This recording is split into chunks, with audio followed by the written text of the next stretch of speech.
Halo, selamat datang di video pembelajaran PDD UKTP Sedosmat 2023. Perkenalkan, nama saya Diah Indrianingsih, saya dari Prodi Administrasi Publik Universitas Gunung Kidul. Dalam keseharian saya mengampu mata kuliah dasar di tingkat universitas, yaitu pendidikan Pancasila, pendidikan kewarganegaraan, dan pendidikan anti korupsi. Sedangkan di tingkat program studi administrasi negara, saya mengampu mata kuliah teori organisasi. Pada keseharian saya menerapkan sistem pembelajaran di AI, yakni delivery, interaction, dan assessment. Pada keseharian saya menerapkan sistem pembelajaran di AI, yakni delivery, interaction, dan assessment. Dari teknik pembelajaran yang pertama, yakni delivery, di dalam kelas saya menyampaikan materi melalui paparan dengan bantuan bahan ajar, kemudian menyampaikan penjelasan tentang teori-teori dasar serta contoh-contoh kasus terkait dengan implementasi penerapan dari bahan kajian yang saya sampaikan. Kemudian untuk yang kedua terkait dengan interaksi. Terkait dengan interaksi yakni ada komunikasi dua arah antara dosen dengan mahasiswa. Lalu bagaimana dengan sistem penilaian di perkuliahan saya? Untuk sistem penilaiannya ada beberapa komponen yang harus dipenuhi oleh mahasiswa. Di antaranya yang pertama adalah presensi dengan bobot 15%, kemudian keaktifan mahasiswa 10%, tugas 20%, kemudian UTS 25%, dan ujian akhir semester 30%. Secara garis besar, mata kuliah pendidikan Pancasila ini merupakan mata kuliah wajib yang harus ditempuh oleh setiap mahasiswa baik di program studi administrasi publik maupun di program studi lain yang berada di lingkungan Universitas Gunung Kidul. Melalui pendidikan Pancasila ini diharapkan ke depan mahasiswa akan lebih memahami terkait dengan urgensi dari nilai-nilai yang terkandung di dalam Pancasila, menjadikan Pancasila sebagai dasar ideologi sehingga Pancasila dijadikan sebagai ruh untuk membentuk kepribadian dan jati diri mahasiswa, sehingga ke depan harapannya bisa lebih profesional terkait dengan peningkatan pengetahuan sesuai dengan bidangnya masing-masing. Di mata kuliah pendidikan Pancasila ini dengan bobot 2 SKS diharapkan mahasiswa nanti mendapatkan beberapa bahan kajian. Adapun materi dari mata kuliah pendidikan Pancasila ini diantaranya Pancasila dalam perspektif sejarah bangsa Indonesia, kemudian Pancasila sebagai dasar negara Republik Indonesia, Pancasila sebagai ideologi negara kesatuan Republik Indonesia, Pancasila sebagai sistem filsafat, sebagai sistem etika, dan sistem pengembangan ilmu pengetahuan. Sehingga dari beberapa bahan kajian tersebut harapannya mahasiswa bisa mencapai kompetensi dasar yang diharapkan di setiap mata kuliah. Adapun kompetensi yang diharapkan setelah mahasiswa menempuh mata kuliah pendidikan Pancasila selama 14 kali pertemuan dan 2 kali asesmen, diharapkan ke depan nanti mahasiswa mampu bertakwa kepada Tuhan Yang Maha Esa dan mampu menunjukkan sikap religiusnya. Kemudian yang kedua, mahasiswa mampu menjunjung tinggi nilai-nilai kemanusiaan dan terutama di dalam menjalankan tugas berdasarkan agama, moral, dan etika. Selanjutnya, mahasiswa diharapkan juga mampu berkontribusi, terutama di dalam peningkatan mutu kehidupan berbangsa dan bernegara. Yang keempat, mahasiswa diharapkan mampu bekerja sama dan memiliki kepekaan terhadap kondisi sosial, memiliki kepedulian terhadap masyarakat dan lingkungan sekitar. Selanjutnya, diharapkan mahasiswa juga mampu untuk menerapkan pemikiran logis, kritis, dan inovatif dalam konteks pengembangan ilmu pengetahuan serta teknologi, sehingga harapannya ke depan bisa menerapkan nilai-nilai yang terkandung di dalam Pancasila sesuai dengan bidangnya masing-masing. Itulah beberapa rangkaian dari capaian pembelajaran mata kuliah yang tentu saja diharapkan ke depan ini bisa tercapai. Bismillahirrahmanirrahim. Sebelumnya, Assalamualaikum warahmatullahi wabarakatuh. Waalaikumsalam warahmatullahi wabarakatuh. Selamat siang teman-teman. Siang.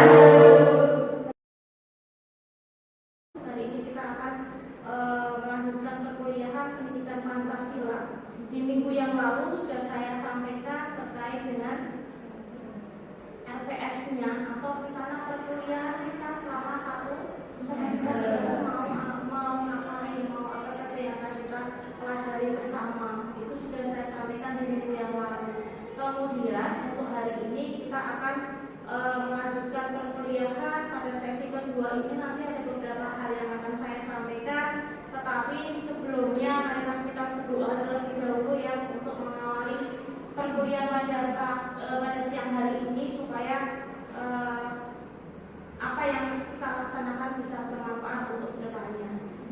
Oke. Berdoa dimulai. Berdoa cukup. Oke, baik. Kemudian kita lanjutkan kembali di minggu kedua ini. Ada beberapa hal yang akan saya sampaikan, di mana untuk sesi kedua ini nanti masuk pada tema terkait dengan fenomena permasalahan bangsa, yang ini nanti menjadi urgensi atau pentingnya kita mempelajari pendidikan Pancasila untuk di perguruan tinggi begitu. Sehingga harapannya nanti setelah sesi kedua ini, apa sih tujuannya? Teman-teman bisa apa sih? Apa kemampuan apa yang bisa dimiliki oleh teman-teman? Untuk sesi kedua ini di topik kali ini, nanti harapannya setelah mengikuti perkuliahan ini diharapkan mahasiswa dapat menjelaskan berbagai fenomena permasalahan terutama di bangsa Indonesia yang menjadi salah satu dasar pentingnya kita itu atau teman-teman mempelajari pendidikan Pancasila. Dan harapannya ini nanti ke depannya melalui pendidikan Pancasila ini teman-teman bisa mempraktekkan, mengimplementasikan nilai-nilai Pancasila terutama ke dalam bidang masing-masing baik di pemerintahan. Kalau teman-teman kan prodinya administrasi publik, berarti kan di lingkup pemerintahan nanti seperti apa, teman-teman bisa mempraktekkan budaya-budaya atau praktik baik dari nilai-nilai yang terkandung di dalam Pancasila. Harapannya itu sehingga nanti teman-teman juga saya harapkan bisa peka begitu ya terkait dengan apa sih persoalan yang terjadi di daerah saya. Contohnya misalkan Mas Eko, misalkan persoalan di daerah Mas Eko rumahnya mana Mas Eko? Ponjong. Nah di desa Ponjong itu persoalan terkait dengan masalah-masalah sosial itu apa saja? Misalkan yang berkaitan dengan penerapan dari nilai-nilai Pancasila terkait dengan sila pertama, ketuhanan yang Maha Esa, sila kedua, bagaimana kemanusiaan yang adil dan beradab itu sudah terimplementasi di dalam kehidupan di lingkup sosial desa Ponjong atau belum. Ini teman-teman harus peka terkait dengan hal tersebut, sehingga harapannya nanti setelah kita belajar bersama mempelajari terkait dengan urgensi dari nilai-nilai Pancasila ini ke depan nanti bisa paling tidak ya teman-teman bisa berkontribusi ya terkait dengan bagaimana upaya dari pemecahan masalah-masalah yang ada di kehidupan lingkup sekitar masyarakat atau di sekitar tempat tinggal teman-teman. Ini di awal menjadi latar belakang kenapa kita penting untuk membahas terkait dengan berbagai fenomena atau persoalan-persoalan yang terjadi di negara kita, karena di awal perlu saya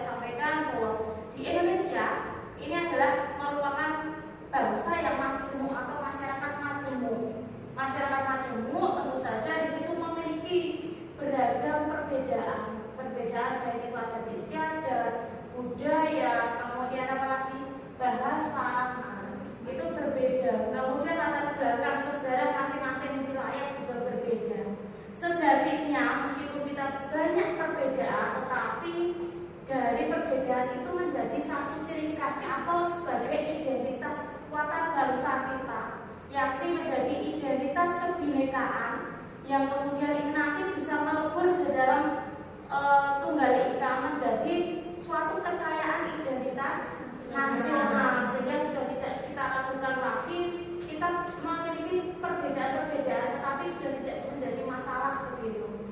Di sisi lain, nilai-nilai Pancasila ini juga masuk pada kausa materialis, yakni asal mula bahan, di mana bangsa kita, yakni bangsa Indonesia, memang majemuk dalam adat kebiasaan, kebudayaan, kemudian kita juga memiliki perbedaan dari sisi keyakinan kita saja itu berbeda, meskipun kita misalkan sama-sama agama Islam, tetapi cara beribadahnya mungkin juga ada yang berbeda begitu ya.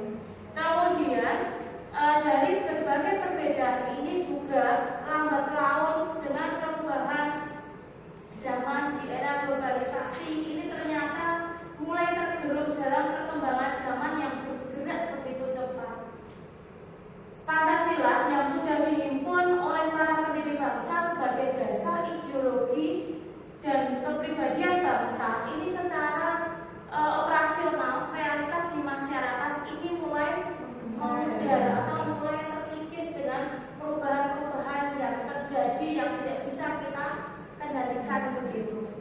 Di dalam persoalan di negara kita ini kalau kita kaji ke dalam beberapa tinjauan pustaka begitu ya, kemudian juga melihat dari kondisi beberapa tahun terakhir begitu. Ini saya tunjukkan beberapa poin yang terkait dengan persoalan bangsa yang nampak menodai dari nilai-nilai Pancasila, terutama sebagai pedoman hidup bangsa kita begitu.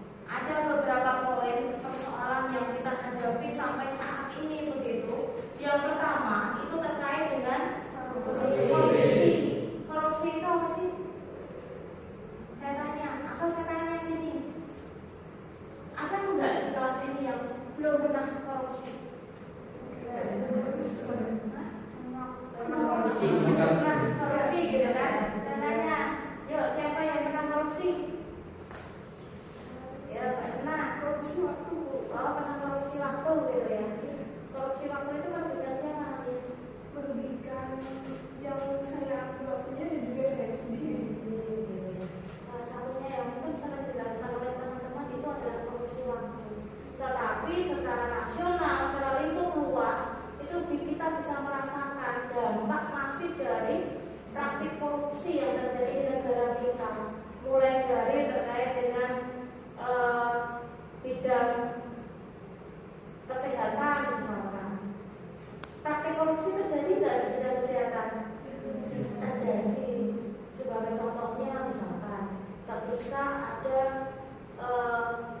tenaga medis misalkan harusnya melakukan pengadaan alat kesehatan penunjang untuk pelayanan masyarakat, tetapi di dalam pengadaan barang itu ada sebagian uang yang dikorupsi. Itu akan menghambat siapa? Masyarakat yang ingin mengakses layanan kesehatan dalam bidang pendidikan. Dampaknya juga dirasakan tidak?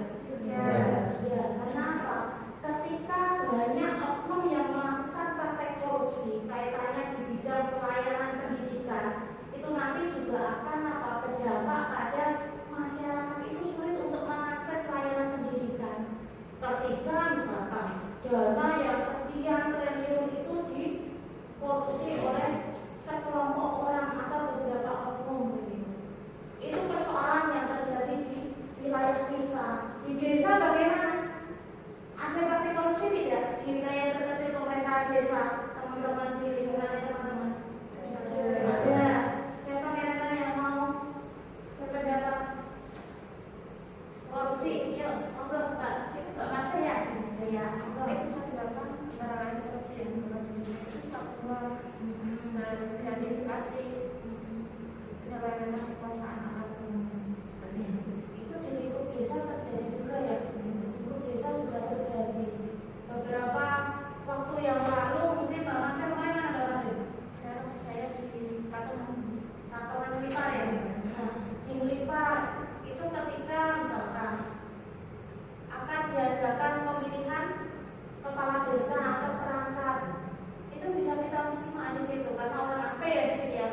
apa tidak. Kemudian layanan-layanan kemasyarakatan juga terhambat karena praktek korupsi. Itu yang terjadi di lingkungan teman-teman. Jadi secara nasional ini kalau kita menyimak dari indeks korupsi di negara kita gitu ya, tahun 2020 skor korupsi persepsi indeks Indonesia itu berada pada peringkat ke-40 begitu, dan berada di posisi 85 dari 180 negara di dunia.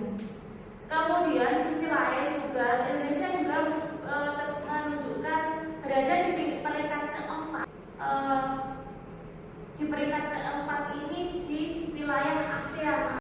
Itu terkait dengan praktik korupsi, yang mana praktik korupsi ini, persoalan korupsi ini akan berdampak masif ke segala aspek bidang kehidupan, mulai dari aspek sosial, budaya, kerusakan lingkungan, begitu ya, berdampak pada investasi yang mungkin bisa menurun, tingkat kepercayaan investor pada negara kita akan menurun ketika oknum-oknum yang berada di pemerintahan itu melakukan korupsi. Tentu saja tingkat kepercayaan investor asing yang mau menanamkan modal di negara kita itu akan menurun. Karena apa? Ketika saya menanamkan modal di Indonesia, ketika banyak orang Indonesia yang melakukan korupsi, itu kan merugikan bagi kaum investor, begitu kan? Itu seperti itu. Itu gambaran terkait dengan persoalan yang pertama. Bagaimana dengan persoalan yang kedua terkait dengan kesenjangan sosial? Nah, kesenjangan sosial ini diwujudkan di mana suatu keadaan ketidakseimbangan dari kondisi sosial yang ada di tatanan masyarakat yang menjadikan suatu perbedaan yang mungkin bisa saja itu sangat mencolok begitu. Kesenjangan sosial ini juga merupakan distribusi yang tidak merata atau ketidakadilan, ketidaksetaraan. Kemudian juga ini dialami oleh individu dan kelompok yang dianggap penting dalam suatu masyarakat, dan ini juga penilaiannya tidak sama serta pengecualian berdasarkan posisi dan gaya hidup. Nah, kalau ini kita kaitkan dengan persoalan praktek korupsi, ini teman-teman bisa melihat orang yang mengambil haknya masyarakat banyak begitu ya, dengan kasus misalkan dia korupsi triliunan gitu kan, dengan gaya hidupnya yang mewah. Kita bandingkan dengan masyarakat yang yang miskin itu kan masih banyak sekali, sehingga ketika orang kaya karena praktek korupsi dengan misalkan dia melakukan pernikahan untuk anaknya misalkan dengan gayanya yang mewah sekali, bisa menghabiskan miliaran, misalnya ratusan miliar gitu kan, dibandingkan dengan ada masyarakat yang mau makan saja masih susah, anaknya juga stunting misalkan seperti itu, dia tidak mampu mencukupi kebutuhan hidupnya. Ini menunjukkan bahwa ada kesenjangan sosial di tatanan masyarakat itu sendiri. Itulah yang menjadikan ini kesenjangan sosial ini juga perlu kita atasi begitu. Kemudian yang ketiga, ini terkait dengan degradasi moral atau terkikisnya ya, lunturnya begitu ya, nilai-nilai dan moral yang ada di tatanan masyarakat. Atau degradasi moral ini juga menunjukkan kemerosotan atau lunturnya nilai dan moral yang berlaku terutama di dalam tatanan masyarakat. Nah, agar degradasi moral ini dapat diminimalisir atau dikurangi begitu, sebaiknya ini diadakan suatu program yang mampu nanti menginternalisasikan pentingnya atau urgensinya dari pendidikan atau nilai-nilai Pancasila, terutama di lingkup mana dulu, tingkat kecil atau lingkup keluarga dulu. Itu seperti apa implementasinya. Kemudian untuk berbagai persoalan bangsa yang menodai Pancasila selanjutnya, ini adalah poin yang keempat, itu masuk pada perilaku yang merusak lingkungan.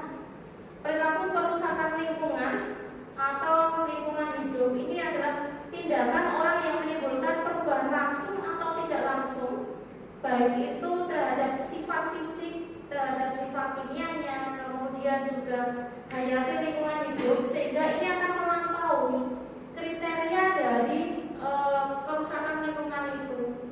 Nah, kalau teman-teman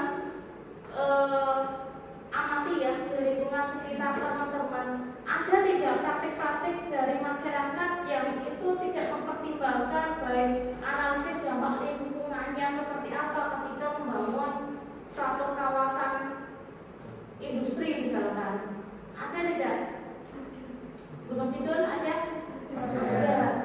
Kita masuk di wilayah pegunungan Karas atau pegunungan Seribu, kita masuk di sana ya. Kita masuk di pegunungan Seribu. Tetapi kalau kita amati sampai sejauh ini begitu ya, sampai saat ini perbukitan kita itu sudah mulai berkurang gitu ya, sehingga sudah mulai rata, sudah berubah menjadi pabrik-pabrik gitu kan. Ada pabrik batu kapur di wilayahnya Mas Eko, ada ya Mas Eko? Ada beberapa ya yang membangun kawasan di sana. Nah, ketika membangun kawasan industri misalkan batu kapur itu ditunjang atau disupport tidak dengan ada nih upaya perbaikan kembali kawasan Mas tersebut, misalkan dengan reboisasi dan lain sebagainya. Ada nggak Mas Eko kalau di Ponjong? Ada Bu. Ada. Kegiatannya apa Mas Fauzan? Kalau di Ponjong itu bekas tambang karsnya itu ditanami oleh pohon-pohon bambu untuk mereboisasi. Jadi terkait dengan praktik penegakan hukum di negara kita, mungkin dari teman-teman juga mengamati, menyimak terkait dengan bagaimana kondisi saat ini ya, terkait dengan upaya-upaya penegakan hukum di negara kita.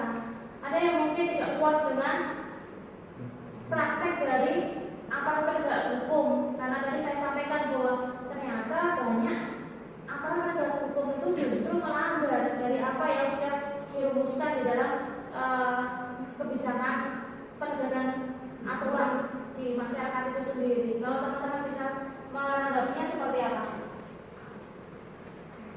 Ya, Mbak Ratna mungkin. Menurut saya itu hukum di Indonesia itu cukup diskriminatif menurut saya.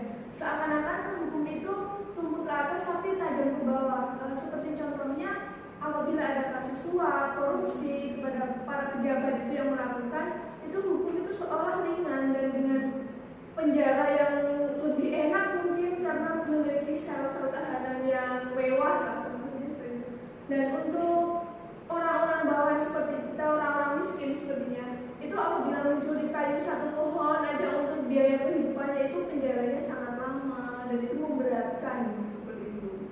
Ya, itu sebagai satu contoh ya. Jadi praktik penyimpangan di dalam penegakan hukum di negara kita ternyata masih banyak kelemahan gitu ya, masih banyak kendala, terutama terkait dengan aparat penegak hukum itu sendiri gitu ya. Tadi disampaikan oleh Mbak Ratna betul bahwa ternyata hukum di negara kita itu masih sering dijumpai sifatnya tumpul ke atas dan tajam ke bawah.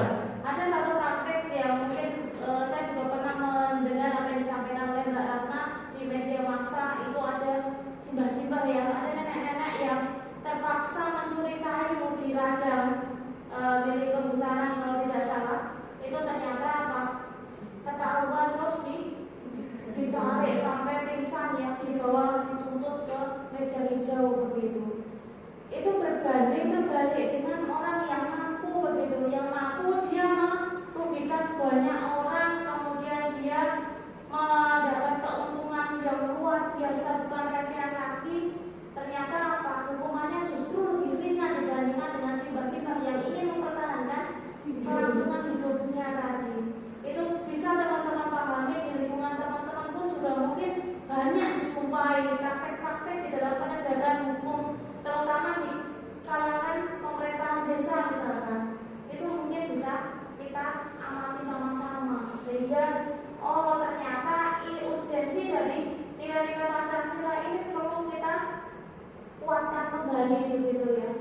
Sehingga persoalan dari awal sampai akhir tadi yang saya sampaikan ini nanti ke depannya tidak terulang kembali, atau minimal ini bisa diminimalisir dengan penguatan dari nilai-nilai Pancasila sendiri. Itulah beberapa